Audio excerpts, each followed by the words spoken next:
Syria में अब तक का सबसे बड़ा इजरायली हमला हुआ है। इजरायल के हमलों से जिहादी ग्रुप को बड़ा झटका लगा है। सीरिया में जिहादी लड़ाकों का गढ़ तहस नहस कर दिया गया। इजरायली हमले में तबाह हो गया सीरिया का एयरफोर्स फ्लीट। आईडीएफ की बमबारी में सीरिया की नेवल फ्लीट भी नष्ट हो गई है। इजरायली एयर स्ट्राइक में असद की सेना की बैलिस्टिक मिसाइलें भी नष्ट कर दी गईं।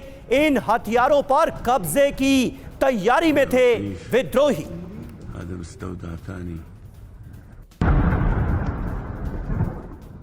और देखिए एक और बड़ी खबर, सीरिया के देरा में एक बार फिर से जंग भड़क गई है। विद्रोहियों और बशर अल असद के समर्थकों में जंग और तेज हो गई है। दो गुटों में गोलियों की बौछार की तस्वीर आपको हम दिखा रहे हैं। गनफाइट की तस्वीरें सामने आई हैं। ये देखिए आप, असद की सेना और विद्रोहियों के बीच में आमने सामने की गनफाइट।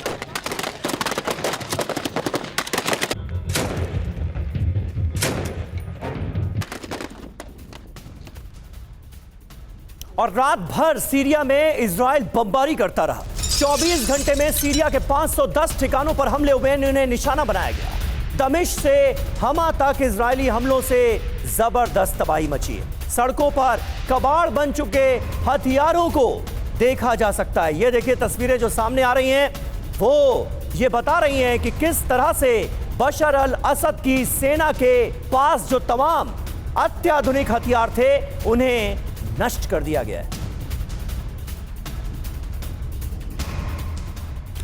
और वहीं सीरिया की बात की जाए तो यहां पर इजराइल के हमले जारी है और अब जमीन पर भी कब्जा कर रहा है इजराइल।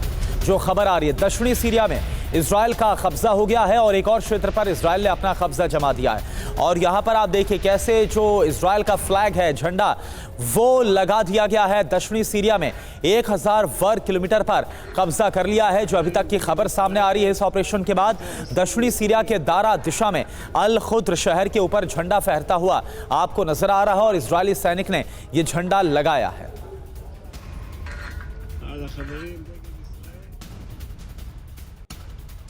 और सीरिया में तुर्की समर्थित गुट भी बर्बरता कर रहा है। अस्पताल में भर्ती जख्मी सैनिकों को मारी गई है गोली। ये देखिए हैरान कर देने वाली तस्वीरें सामने आ रही हैं। ये भयावह तस्वीरें। मंबीज में सीरियाई डेमोक्रेटिक फोर्स के सैनिकों की हत्या तब की गई जब वो घायल अवस्था में अस्पताल में भर्ती थे। दिल दहला देने वाली तस्वीरें सामने आ रही।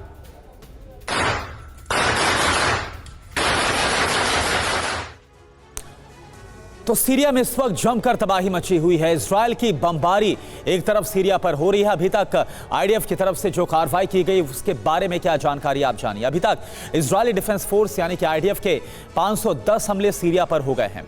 15 फाइटर जेट इसमें ध्वस्त किए गए। रुहेल एयरबेस को तबाह कर दिया है इजराइल ने और साथ ही एयरबेस इंफ्रास्ट्रक्चर को नष्ट किया है। इजराइल का कहना है कि वो ऐसा इसलिए कर रहा है ताकि विद्रोहियों के हाथ ये ना लगे। जी हां, एडवांस वेपनरी सिस्टम भी खाक कर दिया गया है। खुफिया विभाग का हेडक्वार्टर बर्बाद कर दिया गया है। 80% हथियार नष्ट करने का दावा इजराइल की तरफ से किया जा रहा है। हमारे साथ इस वक्त तमाम खास मेहमान मौजूद हैं, उनसे आपका तारुफ करा दें। एम्बेसडर त्रिपाठी हमारे साथ मौजूद हैं, मेजर जनरल अश्विनी श्रीवास्तव साहब हमारे साथ मौजूद हैं, कर्नल यूएस राठौर साहब हमारे साथ मौजूद हैं और हमारे सहयोगी सुमित चौधरी भी स्टूडियो में मौजूद हैं। सुमित, सबसे पहले आपसे जानना चाहेंगे, इजराइल बहुत आक्रामक नजर आ रहा है। इस वक्त कई मोर्चों पर जंग लड़ी जा रही है सीरिया के अंदर, यह साफ दिखता है, लेकिन इजराइल की मंशा क्या नजर आ रही है? इजराइल का सबसे बड़ा मोटिव सीरिया में क्या दिखता है? कहा तो यही जा रहा है कि ये हथियार कहीं विद्रोही गुटों के हाथों में ना पहुंच जाएं, इसलिए हम ये हमला कर रहे हैं। समीर, इजराइल इस समय एक ही मोटिव पे काम कर रहा है कि अभी नहीं तो कभी नहीं। यानी इजराइल को ये सबसे बेहतर, सबसे अच्छी परिस्थिति लग रही है जब वो अपने सारे इंटरेस्ट को साथ दे। इजराइल बहुत लंबे समय से सीरिया के इलाकों से, इराक से होने वाले हमलों से लगातार परेशान था, लेकिन वो बड़ी मेजर स्ट्राइक्स नहीं कर पा रहा था क्योंकि लगातार वो हिजबुल्लाह को लेकर एंगेज था। लेकिन उसको पता था कि अगर उसको हिजबुल्लाह को और हमास को अपने आसपास से सबसे ज्यादा हटाना है तो आपको सीरिया के अंदर घुसना ही पड़ेगा। और ये सबसे बेहतरीन टाइम, और आप मान के चलिएगा कि इजराइल को इस समय किसी चीज की परवाह नहीं है, ना तो इंटरनेशनल प्रेशर की, ना सैंक्शंस की। उसको पता है कि अगर उसने गोलान हाइट्स के आसपास के इलाकों को कैप्चर कर लिया तो निश्चित तौर पर उसके पास आने वाले 20 साल के लिए, 30 साल के लिए वो अपने इलाकों को सिक्योर कर लेगा। दूसरी इंपॉर्टेंट चीज जो लगातार हम कह रहे हैं कि उसको ये डर है, निश्चित तौर पर ये डर है कि एसटीएस के पास या दूसरे रिबेलियन ग्रुप्स के पास ये सीरियन आर्मी के आर्म्स एंड एम्यूनिशन नहीं पहुंच जाए। लेकिन उसका डर ये भी है कि जो भी रिबेलियन ग्रुप सरकार बनाएगा उसके पास निश्चित तौर पर आर्मी के पास वो हर कैपेबिलिटी होगी जिससे वो इजराइल को काउंटर कर सके या कुछ ना कुछ उसको नुकसान पहुंचा सके। तो वो नुकसान पहुंचाने की पॉसिबिलिटी भी इजराइल खत्म कर देना चाहता है और यही वजह है इजराइल ने जितने सीरियन आर्मी के पास आप कह सकते हैं एयर डिफेंस मैकेनिज्म हो, एयर कैपेबिलिटीज हो, उनके पास टैंक्स हो, आर्टिलरी हो, सब बर्बाद कर दिया। यानी अगले 20 साल तक, 10 साल तक आप देखेंगे कि सीरियन आर्मी के पास कुछ भी मौजूद नहीं होगा जिससे वो काउंटर कर सके। पॉपुलेशन है, भीड़ है, मैन पावर है, लेकिन आर्म्स एंड एम्यूनिशन नहीं होंगे, इक्विपमेंट नहीं होगा। तो निश्चित तौर पर अब इजराइल की स्ट्रेटेजी बिल्कुल क्लियर है कि उसको इन इलाकों से इन सभी चीजों को वाइप आउट कर देना है। जी, और देखिए मेजर जनरल ए के सिवास सर भी हमारे साथ हैं। सिवास सर, आपसे एक समझना चाहूंगा बात, दावा तो यह भी किया जा रहा है कि जो इजराइल है वो सीरिया की राजधानी दमिश्क पर कब्जा कर लेना चाहता है। अगर ऐसा वाकई में सच है तो आपको क्या स्ट्रेटेजी नजर आ रही है? देखो करुणा, इसमें ये लगता है कि शायद उसका मेन एम ये नहीं है कि वो अब दमिश्क को कब्जा करे, क्योंकि अगर दमिश्क को कब्जा करता है तो फिर इसका इम्प्लीकेशन बहुत बड़ी हो जाएगी, स्पेशली आपका मिडिल ईस्ट में। मगर वो क्या चाहता है, ये तो सच्चाई है कि मिडिल ईस्ट में उसको मालूम है कि आने वाले टाइम में सीरिया में किसी की भी गवर्नमेंट आए रेबल्स की, वो उसके लिए खतरा है इजराइल के लिए। और वो ये देख रहा है कि ये सुनहरा मौका है कि किसी तरीके से इस खतरे को हरदम के लिए ख़त्म कर दे।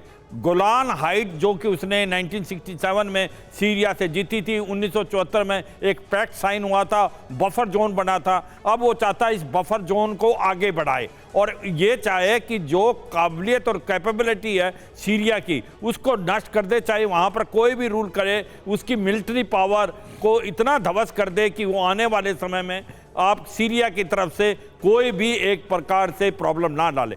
एक चीज़ हमें समझनी पड़ेगी, सबसे ज़्यादा फायदा इजराइल को इसलिए हुआ है सीरिया के जाने से कि एक जो लैंड लिंक था ईरान से इराक, इराक से सीरिया और उसके बाद लेबनान, हिजबुल्लाह को जो मिलिट्री इक्विपमेंट देता था वो बंद हो गया है। अब ये क्या दमिश्क की तरफ वो जाएगा? मुझे लगता नहीं, क्योंकि प्रेशर अमेरिका का भी होगा। दमिश्क को अगर वो ले लेता है तो इसका मतलब इजराइल ने एक प्रकार सीरिया पे कंट्रोल किया। वो मुझे लगता नहीं, मुस्लिम वर्ल्ड सब इकट्ठे हो जाएंगे, अमेरिका भी नहीं चाहेगा और मुझे लगता है कि ऐसा शायद वो नहीं करेगा। वो यही करेगा कि आने वाले टाइम में सीरिया उसके लिए एक प्रॉब्लम ना बने, उसकी जो फाइटिंग कैपेबिलिटी है, उसके हथियार, उसकी नेवल बेस, उसकी एयर बेस, उसको इतना डिग्रेड कर दे कि वो जिस प्रकार से उसने हिजबुल्लाह और हमास को किया है, आने वाले समय में मंशा तो कम से कम यही नजर आ रही है इजराइल की, लेकिन ये वक्त बताएगा कि आखिर इजराइल का असल मोटिव क्या था। और एक महत्वपूर्ण पहलू यह भी है कि तुर्की का भी सीरिया की सरजमीन पर गजब का इन्वॉल्वमेंट नजर आ रहा है।